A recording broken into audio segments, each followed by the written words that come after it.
Hey everyone, welcome back. Today we've got a face-off between two groundbreaking technologies that have been making waves in the digital world. Google Gemini AI and ChatGPT. We'll be diving into the features, capabilities, and ultimately the question on everyone's mind.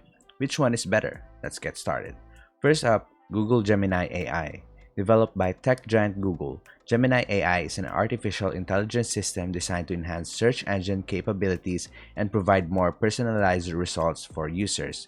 It leverages advanced machine learning algorithms to understand user intent and deliver highly relevant information. Gemini AI boasts impressive features like natural language processing, image recognition, and predictive analytics. Its ability to interpret and complex queries and generate contextually accurate responses has revolutionized the way we interact with search engines. On the other side of the ring, we have ChatGPT, developed by OpenAI. ChatGPT is designed to understand and generate human-like text across a wide range of topics.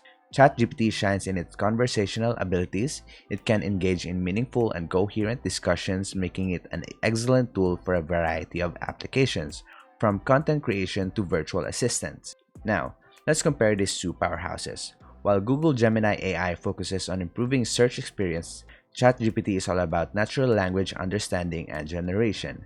Gemini AI's strength lies in providing personalized search results, whereas ChatGPT thrives in creating and engaging and contextually relevant conversations. Both technologies have their strengths and weaknesses, and Gemini AI excels in delivering accurate search results but struggle with nuance and creative language. On the other hand, ChatGPT shines in creativity and context but not always deliver pinpoint accuracy in information retrieval. It's important to note that both technologies have limitations. So, which is better, Google Gemini or ChatGPT? It ultimately depends on your needs. If you're looking for enhanced search experiences and personalized results, Gemini AI might be your go-to. If engaging and contextually rich conversations are your priority, then ChatGPT could be the way to go. And there you have it. What are your thoughts? Which one do you think is better and why? Let us know in the comments below, and don't forget to like and subscribe for more content.